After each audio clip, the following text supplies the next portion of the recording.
everybody. We're Team 3. First of all, thanks for all of our guests for coming, and thanks Wendy for a great semester. I'm Dan Grillot. TJ Sarda. I'm Allyson, Grillot, and that's our forward teammate, John. So we were tasked with... They took him out. He wasn't performing, right? He was good. We were tasked with improving the health and welfare of students at Notre Dame. It's a pretty broad topic, so we developed a roadmap to help us narrow down a solution. First, we empathized with our customer being the students at Notre Dame. Then we went on to define a problem. Next, we threw around some ideas, just maybe see what's out there. Finally, we developed a prototype, tested the prototypes, and then solved the problem. We'll get to that in our conclusion. So first, we empathize with our customer. Students at Notre Dame, students like you guys, freshmen, sophomores, seniors, just everybody.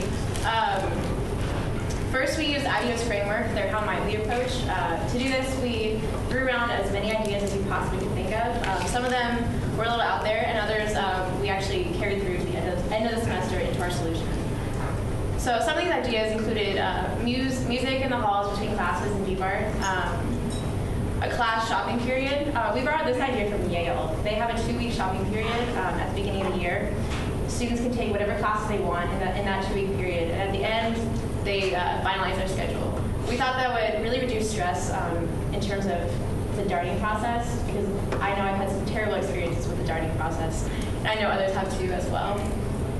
We also thought maybe a fresh squeezed juice stand in DBART or elsewhere to provide some healthy options for students on campus. And lastly, my favorite idea was transforming Hager Hall into a lazy river. So we developed this idea in like the dead of winter, so it was definitely appealing, but we chose not to go that route. So a few of the key insights that allowed us to find our final solution was the fact that over 75% of Notre Dame students coming into college were varsity athletes in high school. We realized most of these people did not give up their active lifestyle, so we decided to focus on gyms, basically the workout environment. To do this, we did some research. We went to Rolf's and used the poems and 5 human factors framework to make some key observations that helped us along the way. These included overcrowding. We noticed the track and the weight room were very, very crowded. The weight room especially, it was mostly dominated by males. And we thought that maybe this might make an intimidating environment for maybe freshmen or females like myself. We also noticed that there's undercrowding in areas, especially the ping pong and pool table rooms in the basement. We noticed that in all the times we went to Rolf's to do research, that room was very rarely used. And if it was being used, it wasn't full to capacity. So we thought there might be potential for some space maximization there. Lastly, we noticed that some users really didn't seem all that comfortable at the gym. They weren't really relaxed as they should have been. So we also looked around popular media like Instagram. As you can see, this guy right here, he's doing his strength training workout right next to the track, not in the weight room. We thought that was interesting. We also looked at Facebook. There really wasn't a whole lot to find in Facebook. Scroll through this really quick. So there wasn't really a whole lot on Facebook. So then we turned to looking at trends across the web. We found a really interesting article from Reuters. We know it said that free weights and resistance band walls are really popular right now, as opposed to bench press and other weight training machines. So we thought that might be something to incorporate in our solution. Next, we defined our problem. We had all these ideas, we had all this research, but we really need to narrow down something to focus on. So to do that, we performed 15 ethnographic interviews with our peers, Rolf's users, and we noticed a few key things that basically confirmed our observations from earlier. One of these things is there's various commitment levels in terms of the Rolf's user. Some people go once a week, maybe once a month, and other people, they'll go every day for multiple hours a day, sometimes 3 to 4 hours are the end users. Another thing was a lot of people did feel intimidated by the gym, especially the weight room. And this intimidation was actually causing them to not go work out and not use the weight room specifically. Even the cardio machines, they felt a little bit intimidated and self-conscious when they were using these machines. Lastly, the overcrowding contributed to a general annoyance at using ROLFs that might prevent some people from actually going to work out. These are a few of our user insights up here. Basically, these are quotes from our actual users, people who we interviewed at ROLFs, people who, like I said, exhibited various levels of commitment to ROLFs. So this girl right here only works out when she feels fat. Why do I keep doing that? Sorry about that. There's a button under that. I think it must be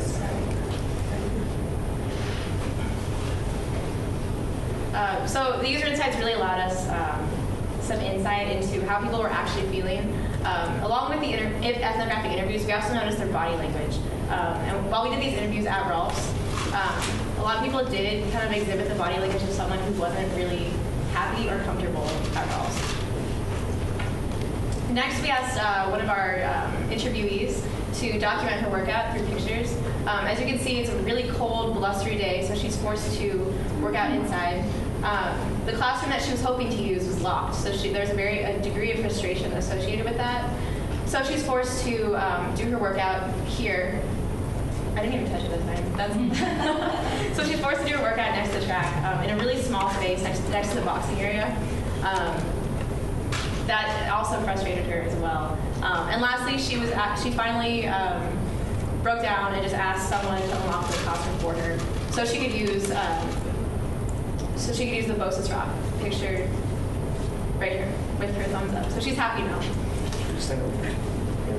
Yeah, that's perfect. So what we did with all this data, we compiled it into a user observation database. And using that database, we developed this word cloud that allowed us to track the frequency of the words that people were using. We transcribed our interviews, and these were some of the words that occurred the most. As you can see, intimidating, social, crowded, problem, self-conscious, all things that might prevent somebody from going to the gym, which is, as we realized, an integral part of the Notre Dame experience. So this all points to a very big problem at the gym, which is stress. So we decided to tackle the problem, stress the gym. All right, so now moving on to our ideation phase. We started out by creating 3 user personas. These are broken down by usage and stress levels in particular. The first of our users was the Casual Kathy. Casual Kathy works out very rarely, maybe a couple times a month, and is very motivated by special events such as spring break or Holy Hat. She's the user who's often intimidated by the other users, the extreme users in the gym. So it's not part of her regular routine, and she uses the cardio machines, and so she gets a lot of stress when there's not enough cardio machines for her to use. Our second user persona is Business Ben, and Business Ben is comfortable in the gym. He goes a couple times a week. He knows what he needs to do. He has a routine, and he gets annoyed and stressed out when there's not enough equipment or space for him. And our final user persona is Extreme Eddie. And Extreme Eddie goes to the gym daily, like Allyson mentioned, long workouts, up to 3 or 4 hours, comprehensive use of all the facilities. And he actually creates some of the stress for the casual users who feel intimidated by his presence. So then we took a look at these 3 users and how we could develop some concept sketches to reduce stress in their gym experience. So the first 2 that we came up with were Frequent Flyer Lounge and Flex Points for Fitness. These were really focused on getting more people to the gym, kind of incentivizing usage. Frequent Flyer Lounge was focused on the Extreme Eddie users and giving them kind of what they asked for in the interviews, which was better amenities, towels, a smoothie bar, new equipment. And the second was the Flex Points for Fitness program, which would be to incentivize all students to come to the gym more, in particular to get students to the Rock as well as Rolf's. So these are 2 of the first ideas that we threw out as how we can improve the gym experience here at Notre Dame. But then we really took a look and decided that these don't really reduce stress. Instead, they just get more people to the gym, which would create more opportunity to work out, but it would also increase stress. So we moved into the prototyping phase with 2 ideas that did decrease the stress levels for our users. The first was ping pong diplomacy, and that focused on rearranging the downstairs area in Rolf's, particularly the ping pong area. We noticed there wasn't all that many users in that area all the time, so we wanted to maximize that space usage, reduce crowding, which would lessen the stress for users there. And our second idea was the Blue and Gold program, which would be to tap a few of these extreme Eddie users and invite them to work out in varsity facilities during specific hours. So this would give them access to better equipment, which they desired, as well as get casual users less intimidated because there's less extreme users in Rolf's.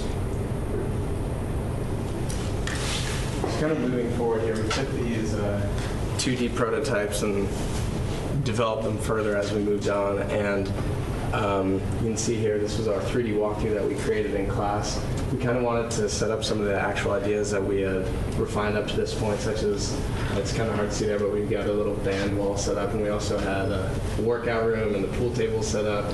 And this really gave us some nice insight as to how we were progressing. And in that, we also talked to a lot of students around Notre Dame, and we found out that we had this idea to create a women's only Wednesdays weight room time to help get girls in the weight room and have it be a low pressure environment for them. But both our male and female people that we interviewed didn't really support this because they thought that it was just kind of unnecessary. And we found that students actually preferred having a scheduled class open to all genders at some time during the week. They would also like to have an on-duty trainer in the weight room who you could ask questions of, and we thought that was a really nice idea. So then, gathering this all into our final solution, it's kind of a 2-pronged approach. We want to have a dynamic workout space in the basement of Rolf's, and we also want to create a training and assistance program. So the dynamic workout space is going to be in the basement, and currently it's occupied by 3 ping pong tables and 2 pool tables. But like we saw, this area doesn't get a lot of utilization, especially during peak times in the gym, maybe from about 4 to 7 p.m. And so during these peak weekday hours, we want to fold up 2 tables and put them against the walls to create more space. And then we're also hoping to permanently move a pool table to another location, like a residence hall, maybe St. Ed's. But we also want to install a resistance band wall and put some mats down there for people to do more stretching because it's so crowded up by the track, maybe even a medicine ball rack. And so you can see here on the left in the blue is the current layout. We've got the 2 pool tables and the 3 ping pong tables.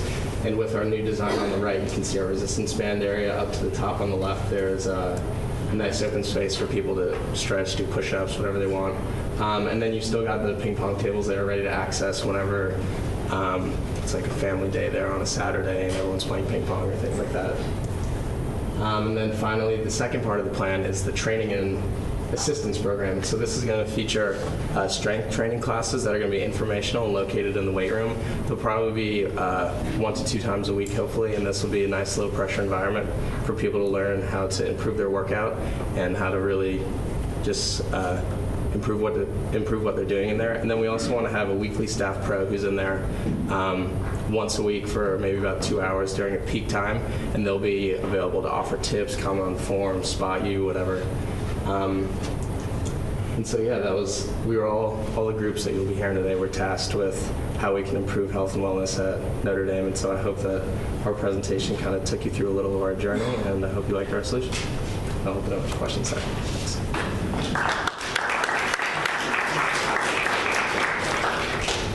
So with your final design where you were moving the ping pong tables, you mentioned about getting feedback on the women's workout Wednesdays.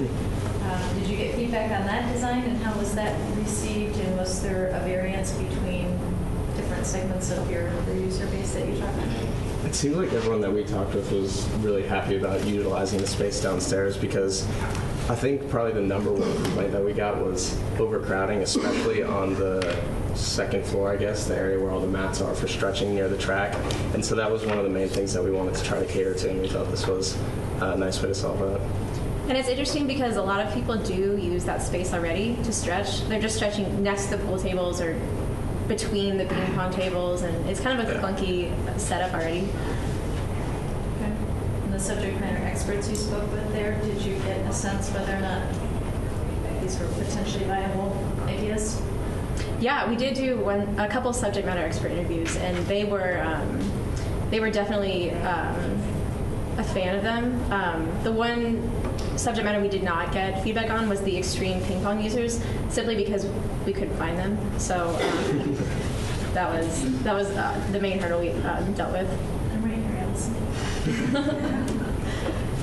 A question on your what it was you took the blue gold program into prototype. What happened to that? Well, the feedback we got on that was mostly it was neutral, so we didn't think it was a viable solution.